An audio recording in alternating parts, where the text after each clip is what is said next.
우리 하나님께 영광의 박수 올려드립니다. 하나님 감사합니다. 우리 하나님께서 모든 찬양을 받으신 줄 믿습니다. 여러분 사랑합니다. 우리 옆에 분에게 우리 어떻게 인사하지요? 고맙습니다. 사랑합니다. 인사 나누시죠.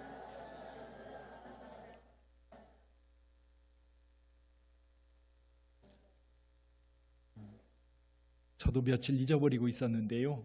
고맙습니다. 사랑합니다. 일어나면 꼭 하세요. 우리 김기옥 권사님 꼭 하고 계시죠? 못했어요. 오늘 가서 꼭 하세요. 예, 꼭 인사하세요. 분위기가 달라질 겁니다. 오늘 좀 어려운 말씀 읽어드렸는데요. 예레미야 44장.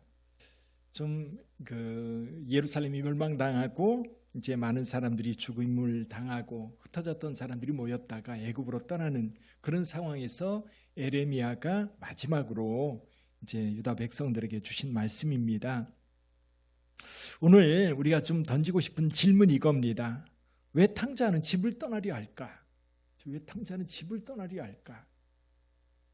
이제 이 질문은 유다 백성들에게 하는 질문이기도 하고요. 또 모든 자녀들에게 하는 이야기이기도 해요. 아버지 곁을 떠나고 싶어하는 것이 자녀들의 기본적인 마음인 것 같아요. 근데 아버지 품은 분명히 아버지 품은 평안하고 넉넉하고 그리고 풍요롭고 자유롭고 많은 유익이 있음에도 불구하고 사람들의 마음속에는 거기에 머물기보다는 어딘가로 떠나는데 그 떠나고자 하는 곳이 어디예요? 애굽입니다. 애굽. 우상 숭배가 가득하고 폭력이 가득하고 불의가 가득하고 그런데 사람들의 마음속에는 그것에 대한 동경이 있어요. 거기 가면 뭔가 될 것 같고 거기 가면 뭔가 좀 짜릿한 어떤 기쁨을 맛볼 수 있을 것 같고 그리고 인생의 어떤 다이너마이크한 어떤 것들을 좀 맛볼 수 있을 것 같은 그런 느낌들이 있어서 늘 동경합니다. 로빈슨 크루소라고 하는 소설이 있습니다. 다니엘 디포라고 하는 사람이 썼는데요. 이제 거기 주인공 로빈슨 크루소가 자꾸 집을 떠나려고 해요. 아버지는 사업에 성공해서 부유합니다. 근데 이제 로빈슨 크루소에게 형들이 있었어요. 큰형은 스페인과 전쟁에서 나가서 거기서 전사를 하고 둘째 형은 어디로 갔는지 없어져 버려서 행방불명됐어요. 근데 이 셋째 아들이었던 로빈슨 크루소 주인공도 끊임없이 집을 떠나려고 해요. 어디로 가려고 합니까? 배를 타고 저 바다로 나가고 싶은 거예요. 아버지는 계속 말립니다. 그래서 로빈슨 크루소라고 하는 책에 이런 얘기가 나와요. 현명하고 진지한 나의 아버지가 나에게 이렇게 훌륭한 조언을 해주었다라는 이야기가 나와요. 하루는 이제 로빈슨 크루소를 불러놓고 아버지가 이제 다정한 호투로 나무라면서 이렇게 이야기를 합니다. 아버지의 집을 떠나려 하는 이유가 뭐냐? 단지 너의 방황심리 탓 아니냐? 이 아버지 집에서 그리고 내가 태어난 나라에서 좋은 기회를 얻을 수도 있고 또 너만 부지런하면 내 자산을 불릴 수도 있지 않느냐? 그것도 평안하고 즐거운 삶을 살면서 말이다. 그러면서 바다에 나가는 것을 만류합니다. 근데 이 아들은 끝까지 그 마음을 포기하지 않고 결국 아버지 집을 떠나게 되죠. 혹시 여러분들의 마음은 어떠세요? 여러분이 젊었을 때 끊임없이 아버지 집을 떠나고 싶은 마음 없으셨습니까? 오늘 여기 있는 우리 청년들 기회만 있으면 그렇죠. 집을 떠나서 자유롭게 살고 싶은. 근데 이제 요즘도 그런 것 같아요. 이제 대학 졸업하고 직장에 취직한 친구들이 나가서 살아보니까 이게 만만치 않거든요.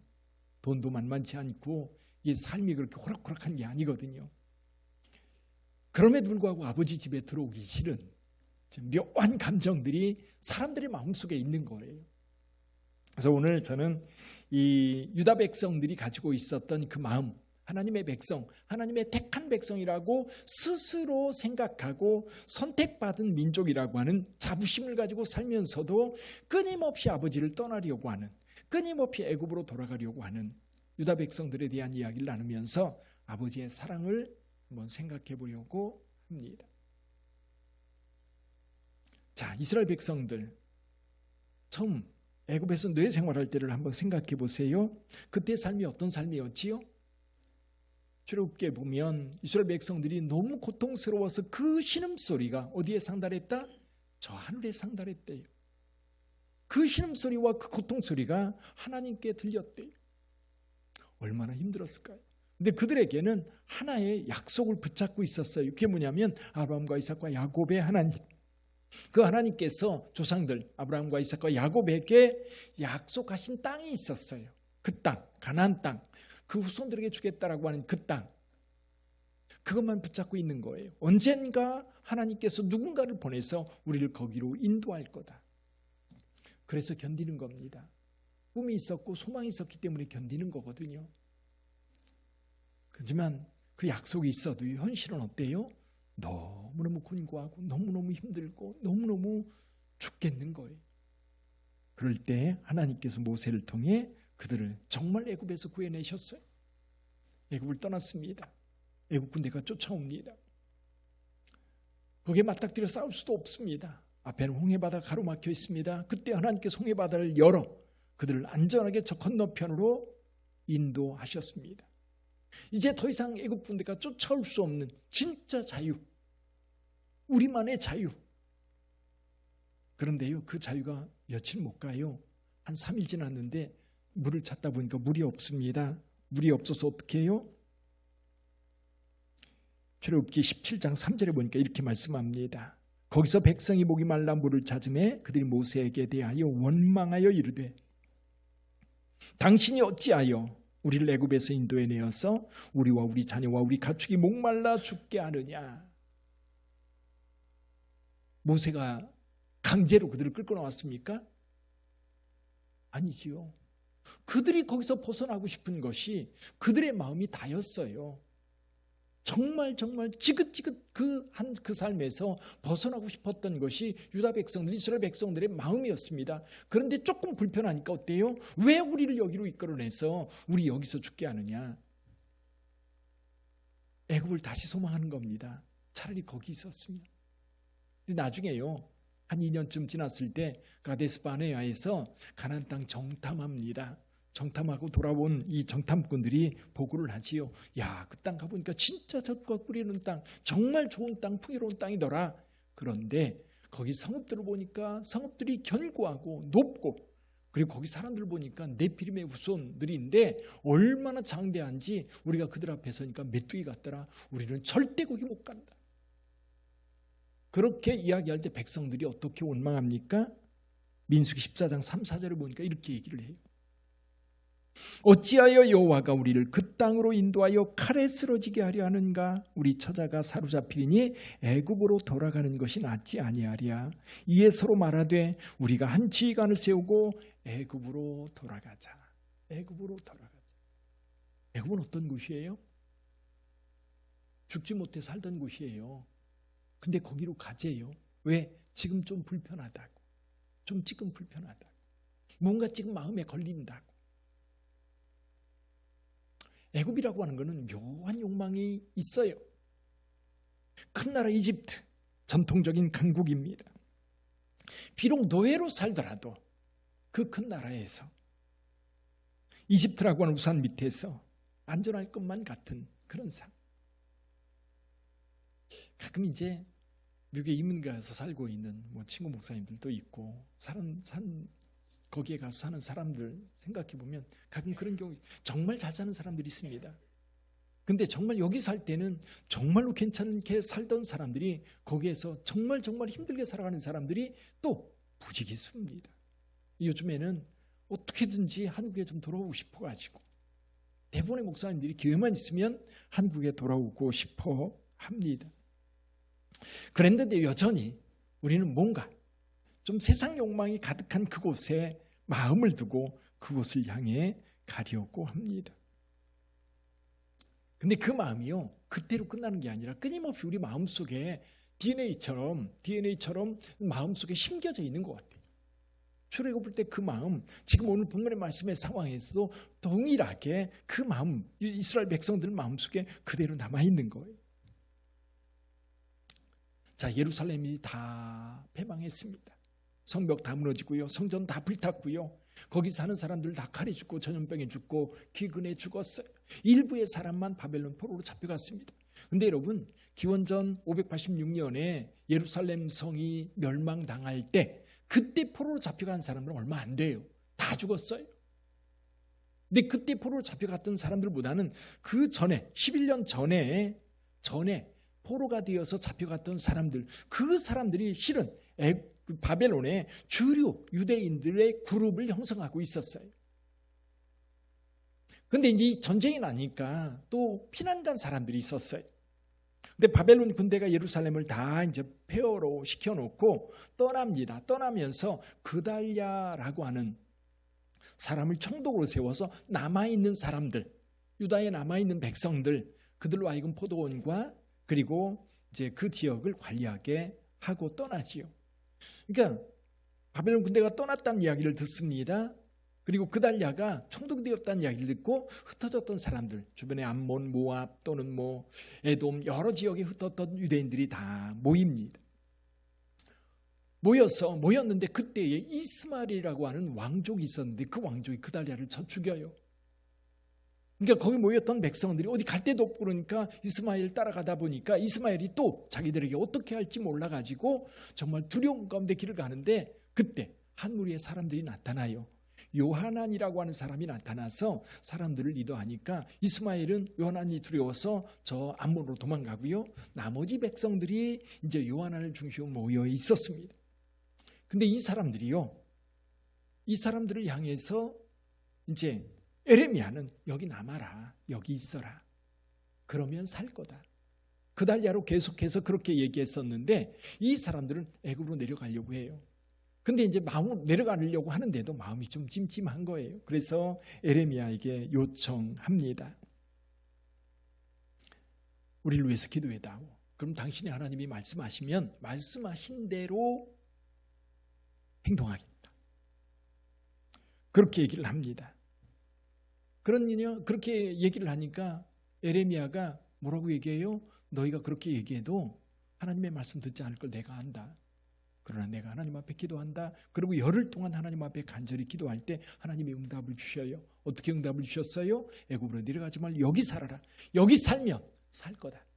여기 살면 하나님이 보호하실 거다. 근데 여기를 떠나 애굽으로 내려가면 다 죽는다. 칼에 죽고 기근에 죽을 거다. 가지 마라. 그랬더니 요하난과 거기 리더들이 뭐라고 얘기해요? 내가 거짓말한다. 내가 하나님께서 그렇게 말씀하시지 않았는데 내 마음속에 있는 것을 얘기하는 거 아니냐? 하나님의 말씀이 아니지 않냐? 그러면서 강제로 에레미야를 데리고 애굽으로 떠납니다. 그때 에레미야가 42장 19절로 20절에 하신 말씀이 있어요. 한번 볼까요? 우리 같이 한번 읽어보지요. 유다의 남은 자들아, 여호와께서 너희를 두고 하신 말씀에 너희는 애굽으로 가지 말라 하셨고 오늘 너희에게 경고한 것을 너희는 분명히 알라. 너희가 나를 너희 하나님 여호와께 보내며 이르기를 우리를 위하여 우리 하나님 여호와께 기도하고 우리 하나님 여호와께서 말씀하신 대로 우리에게 전하라. 우리가 그대로 행하리라 하여 너희 마음을 속였느니라. 하나님이 말씀하시면 그대로 행하겠다가 말했는데 그건 거짓말이었다는 거지요. 그래서 결국 애굽으로 내려갑니다. 자, 애굽으로 내려간 그들을 그런데요, 그들이 애굽으로 내려가면서 무슨 마음을 가지고 내려갔느냐면 여기 25절 말씀이 있어요. 우리 25절 말씀 한번 같이 더 읽어볼까요? 만군의 여호와 이스라엘의 하나님께서 이와 같이 말씀하시되 너희와 너희 아내들이 입으로 말하고 손으로 이루려 하여 이르기를 우리가 서원한 대로 반드시 이행하여 하늘의 여왕에게 분향하고 전제를 드리리라 하였은즉 너희 서원을 성취하며 너희 서원을 이행하라 하시느니라. 이들의 마음이 뭐예요? 이미 하늘의 여왕에게 서원했다는 겁니다. 거기서 전제를 드리고 제사를 드리겠다라고 서원을 했다는 겁니다. 그들의 마음이 뭐예요? 하늘의 여왕에게 서원을 했기 때문에 아마 이 서원을 갚으면 그 하늘의 여왕이 어떻게 할 거다? 자기네들 지켜주고 풍요롭게 할 거라고 확신을 갖고 있는 거예요. 하늘의 여왕이 누구예요? 아스타롯이라고 하는 여신이었어요. 우리가 이번에 에베소 그리고 저쪽 어디입니까? 그 두아디라 이런 지역에 가서 그리고 사대 지역에 가서 봤었는데 거기 거대한 신전이 있어요. 아데미 신전, 아데미 여신, 풍요의 여신입니다. 그런 여신들을 섬기면 부자가 될 것 같고 잘 살 것 같고 넉넉할 것 같아요. 오늘 세상이 우리에게 주는 메시지가 그런 것 같아요. 끊임없이 우리 크리스찬들에게도 끊임없이 젊은이들에게 세상으로 와라. 거기에 소망이 있고 거기에 뭔가 우리가 성취할 수 있는 꿈이 있고 우리가 이룰 수 있는 어떤 것이 있다. 교회 안에 있지 말고 나와라. 아마 끊임없이 젊은이들을 유혹하는 것 같아요. 젊은이뿐입니까? 많은 크리스찬들에게 세상은 끊임없이 그렇게 유혹하고 있어요. 그런데 여러분, 애굽이라고 하는 곳 어떤 곳이에요? 어둠이 있는 곳, 불의가 있는 곳, 죽음이 있는 곳. 에레미야는 분명히 알았어요. 하나님께서 에레미야를 통해서 분명히 말씀하셨어요. 애굽은 안전한 곳이 아니에요. 거기 가면 평안한 곳이 아니에요. 거기서 어떻게 살아남을 수 있겠어요? 그 불의함이 지배하는 곳, 그 악함이 지배하는 곳, 물론 많은 신들이 있어서 어떤 신이 나를 도와줄지 몰라서 이런 신 저런 신 찾아볼 수 있겠지만 그러나 하나님이 계시지 않는 그곳은 죽음의 땅인 거예요. 결국 에레미야의 예언대로 사실은 그때 애굽에 내려갔던 사람이 다 죽었어요. 다 멸망당했어요. 그들이 멸망당하기 전에 끊임없이 에레미야는 그들에게 뭐라고 얘기해요? 유다로 돌아가라. 그래서 결국 한 2년쯤 지났을 때 에레미야를 이들이 쳐 죽여요. 결국 에레미야는 순교하는 거예요. 근데 여기서 하나님께서 하신 말씀 하나가 더 있어요. 28절을 한번 읽어볼까요? 28절 같이 한번 읽어봅니다. 그런즉 칼을 피한 소수의 사람이 애굽 땅에서 나와 유다 땅으로 돌아오리니 애굽 땅에 들어가서 거기서 머물러 사는 유다의 모든 남은 자가 내 말과 그들의 말 가운데에서 누구의 말이 진리인지 알리라. 누구의 말이 진리인가? 애굽에 가야 살 수 있다. 그 큰 나라 거기 들어가면 풍요롭고 거기 들어가면 노예로 살지라도 내 생명은 부지하고 살 수 있지 않을까? 그리고 뭔가를 좀 이룰 수 있는 가능성 있는 땅이 아닐까? 근데 실제로 거기 가는 사람을 다 죽었어요. 소수의 사람이 살았어요. 누가 살았어요? 거기 있다가 이건 아니다 싶어서 돌아온 사람들은 살았다는 거예요. 이게 누구예요? 예수께서 나중에 탕자의 비유를 말씀하십니다. 탕자와 같이 하나님의 뜻을 저버리고 애굽에 내려갔던 그들이 늦게라도 깨닫고 돌아올 때 하나님은 그들을 품어주셨던 거예요. 그들을 안아주셨던 거예요. 너 그때 말 안 들었지? 다시는 내 얼굴 안 봐. 이게 아버지의 마음이 아니에요. 아버지의 마음은 그런 마음이 아니에요. 탕자의 비유를 생각해 보세요. 그 작은 아들 아버지한테 이렇게 얘기해요. 아버지, 어차피 아버지 돌아가시면 저한테 남겨줄 유산 있잖아요. 속마음은 뭐예요? 아버지 돌아가시기 기다릴만 하지 못해요. 전 못 기다려요. 미리 주세요. 근데 참 하나님은요, 아버지는요, 너그러우셔서 그걸 또 주어요. 정리해가지고 아들한테 주니까 아들 몇 날이 못 되어서 다 정리해가지고 먼 나라로 떠납니다. 먼 나라로 떠나요. 유다를 떠나 애굽으로 내려갔던 유다 백성들처럼 여기 탕자 작은 아들 재산 모아가지고 그 재산 누구 거예요? 자기 거예요? 아버지 거잖아. 그거 다 모아가지고 먼 나라로 떠나요. 거기서 어떤 결과를 얻습니까? 허랑방탕하다가 결국 가뭄이 들고 더 이상 먹을 것조차도 없어서 죽음이 그의 그림자로 다가올 때 무슨 생각을 합니까? 이게 중요해요. 아버지 집. 이것을 생각하면 되는 거예요. 아버지 집을 생각하면서 우리 아버지 집에는 풍족한 품꾼들이 얼마나 많은가. 아들로서가 아니에요. 그 집에서 일하는 품꾼들 생각하는 거예요. 얼마나 넉넉한 품꾼들이 많은가. 아버지 집으로 돌아가서 나를 품꾼의 하나로 받아주세요 라고 이야기하겠다 마음 먹고 돌아옵니다. 근데 아버지는 품꾼으로 받아줘요? 아니에요. 날마다 아버지는 그 아들을 기다리고 있었어요. 날마다 기다리고 있어. 날마다 동구 밖을 보면서 언젠가 아들이 돌아올 텐데 거기서 죽든지 돌아오든지 둘 중에 하나일 거예요. 아버지는 기다립니다. 끝까지 기다립니다. 멀리 아들이 나타났을 때에 그 모습 대번의 아들인 줄 알아봅니다. 아버지가 쫓아가서 그 아들을 끌어안고 얼굴을 비비며 그를 데리고 와서 목욕시키고 옷 갈아입히고 가락지를 끼우고 잔치를 벌여 큰 잔치를 일으킵니다. 누가복음 15장 20절에 보면 이렇게 말씀하고 있어요. 같이 읽어볼까요? 이에 일어나서 아버지께로 돌아가니라. 아직도 거리가 먼데 아버지가 그를 보고 측은히 여겨 달려가 목을 안고 입을 맞추니 끌어안고. 아직도 거리가 먼데 아버지는 알아보았어요. 우리는 여기서 아버지의 마음, 또 유다 백성들을 돌아오기를 바라는, 거기서 너무 힘들면 돌아와라. 늘 가능성을 열어놓고 있어요. 늘 돌아와라. 한번 떠났으니까 넌 끝. 다시는 오지 마. 그게 아니라 아버지는 기다려요. 끊임없이 기다려요. 끊임없이 기다리면서 끊임없이 그를 애타게 찾고 있는 겁니다. 돌아왔을 때 아버지는 그를 기뻐합니다. 모든 것을 회복시켜 줍니다. 저와 여러분들은 이제 부모이면서 자녀로 삽니다. 부모이면서 자녀로. 저는 이제 저에게 부모님도 계시고, 그리고 제가 이제 결혼해서 아이도 낳고 그런 관계성 속에 있다 보면 부모를 생각하면서 지금 목회자다 보니까 더더욱 성경을 연구하고 여러분들에게 하나님의 말씀을 전하다 보면 부모의 마음이 어떤 건지 그 마음이 하나님 마음, 그 마음을 저와 여러분들에게 주셨다고 하는 건 은혜인 거예요. 또 반대로 자녀라고 하는 위치, 자녀.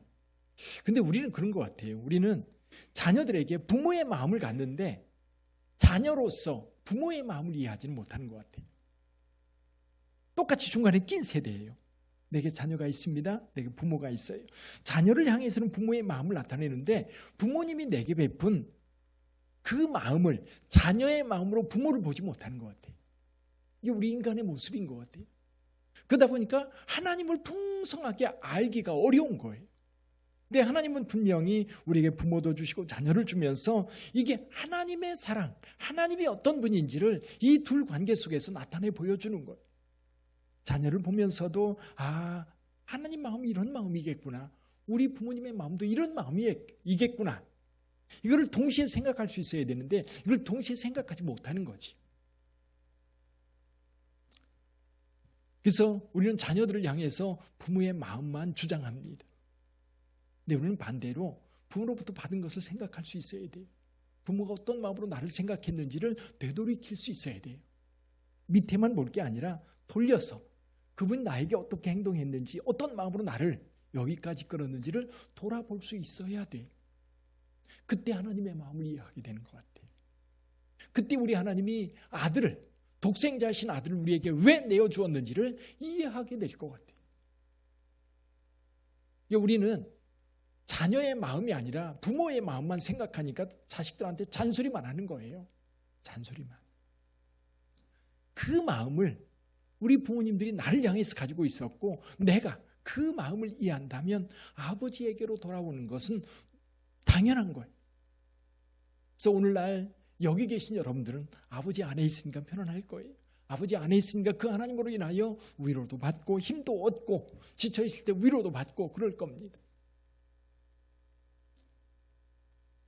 근데 여기 있는 분들도 여러분 애굽을 그리워하지 마세요. 세상을 그리워하면서 거기 가면 뭔가 좀 다이나믹하고 뭔가 좀 인생에 있어서 뭔가를 좀 성취할 것 같은 그런 기대감이 세상으로부터 끊임없이 날아온다 할지라도 여러분 주님 곁을 떠나는 순간 죽는 거예요. 떠나는 순간 그 하나님께서 나를 돌보는 그 상황이 계속될 때에 우리는 세상에서도 힘이 있고 위로를 받을 수 있고 능력을 가지고 세상을 살 수 있는 거예요. 그 은혜가 여러분들 가운데에도 있기를 바랍니다. 그리고 세상을 향해서 끊임없이 외치세요. 돌아오라고. 돌아오라고. 힘들면 돌아오라고. 힘들면, 지치면, 살 길이 막막하면 병들었으면 그때라도 돌아오라. 여러분의 자녀들 가운데에 주님 안에 있지 못하고 벗어나 있는 자녀들이 있습니까? 기도하세요. 그리고 자녀들에게 끊임없이 얘기하세요. 언제든지 와라. 언제든지 돌아와라. 또 우리 주변에 있는 사람들에게 우리가 복음을 전합니다. 복음의 핵심은 그거예요. 아버지께로 돌아오라. 선지자들이 외쳤던 그 말씀이죠. 그게 아버지의 마음이고 그 마음으로 저와 여러분들이 믿음 생활하고 이 땅의 삶을 살아가는 저와 여러분들이 되기를 주님의 이름으로 축복합니다. 기도하겠습니다.